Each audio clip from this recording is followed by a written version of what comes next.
Can we leave aside a fundamental change in energy policy? How can we possibly lead in the 21st century? Does anybody think it's possible America can lead the 21st century as we did the 20th without a radical change in our energy policy? Our dependency on foreign oil is crippling us economically and in terms of our foreign policy. Does anybody think we can remain 15th in the world in the percent of population graduating from college and lead the world? Is that remotely possible? And how long can we wait? It's not like being able to go out when the economy kicks in and build a new house. It's building a child. Can we wait to deal with a healthcare problem? As I said, forget for a moment the moral implications of it. Just economically. How can we wait? Unless we bend that cost curve this way instead of the exponential curve it is now. So folks, look, when we got in office, I think we got off to a pretty good start. Back in January, though, when we took office, the economists we gathered in Chicago, when during the transition, Harry, like you, including Sandy and others, we had Mark Zandi is a good guy, great economist, John McCain's chief economic advisor. I say that to show this wasn't liberal, conservative, Republican, Democrat. We gathered up about 30 economists in Chicago at a great big round table, Paul Volcker heading them up, Democrat, Republican, Independent. You know what the first major discussion was?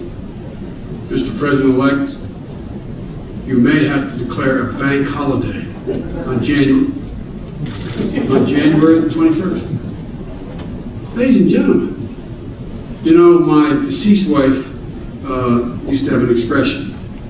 She said, Joey, the greatest gift God gave to mankind was the ability to forget. My mother would quickly add, if you hadn't, women would only have one child.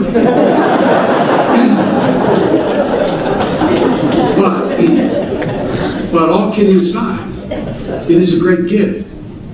People, and it's good, they've forgotten how bad things were when we got into January. But let me remind you a little bit.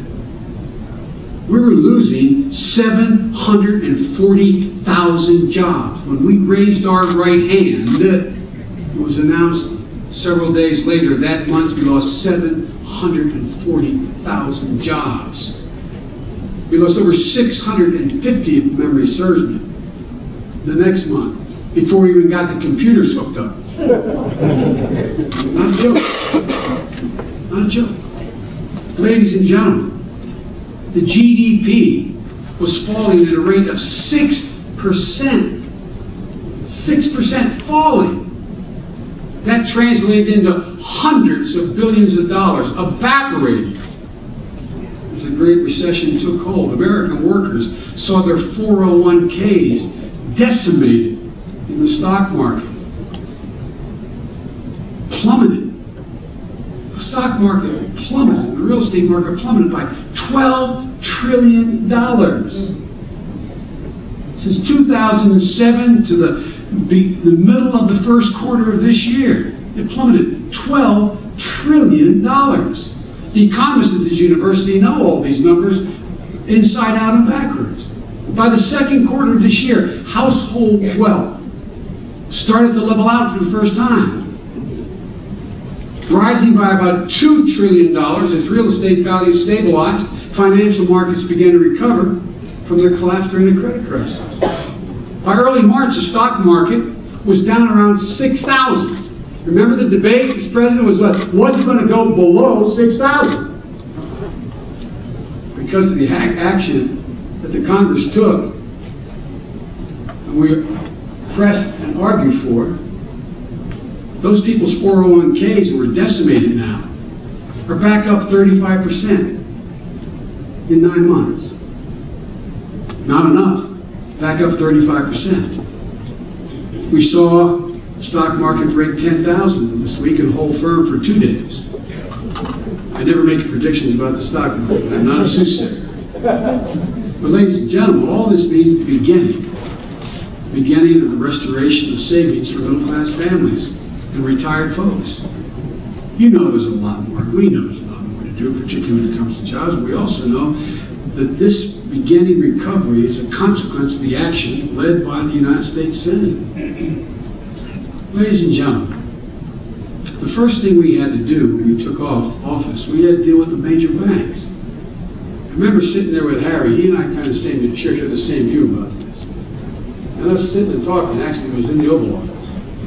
And we were talking about, you know, that TARP program, meaning bailout banks, financial institutions. We had to come up with hundreds of billions of dollars. Remember? Did you see that look? You saw that? That was the look. Like, oh. And Barack and I were like with clenched teeth, too. A lot of these guys were the guys that got us in trouble. My grandpa used to have an expression. He said, remember, Joey, socialism for the rich and free enterprise for the poor. What you want to be is big enough you can't fail. If you're big enough and the systemic impact of your failure means a lot of little people get hurt, we got to save you. So I'm going to tell you, believe me, we'd rather not have supported these institutions. But had we not done so, the vast majority of experts agree, and I'll bet you every economist in this university would agree, this recession would likely have morphed into a depression. Remember the meetings in Europe where the president, for the first time, Roosevelt didn't have to do this, gathered up all the major nations, the G8, the G20, to try to get some sense of how to approach it, because this is a worldwide recession ticked off by the bursting of this housing bubble and these derivatives and all these complicated new instruments. Not only are these banks now back up from the brink, but most people don't know they're actually paying back the taxpayers' money. We've gotten paid back $70 billion into the Treasury from the largest banks. We're making a profit of billions of dollars, literally. There's billions more beyond the $70 billion going into the Treasury. That is the profit the American taxpayer deserved to make from having made the loans. You can argue it should have been a bigger profit. It's estimated that in the next 12 to 15 months, another $50 billion will be paid back from the TARP into the Treasury. Because again, we've made profit to the tune. I don't want to give you the exact estimate because we're getting it now, but it's over $10 billion, between 10 and 20 billion so far.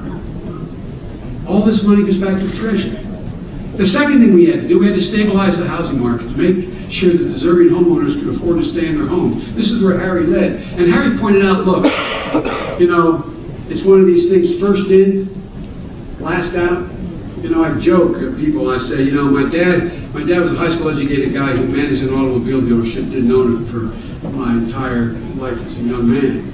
And the joke used to be, the first kid in the neighborhood who learns what a recession is the son of an automobile man. And the last one to learn what a recovery is the son of an automobile man. Meaning, it's a big product. It's the same way with this recession. First in terms of the great growth, or the last out, because the fall is so far.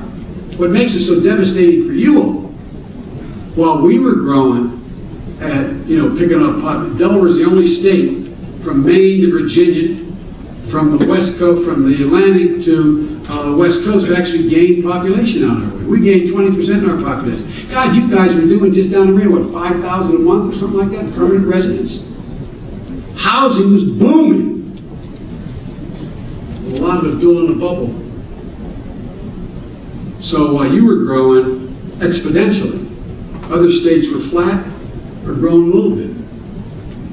So the states that get hit that were flat, it's a lot easier to come back. You guys got hurt badly. You, California, Arizona, Florida,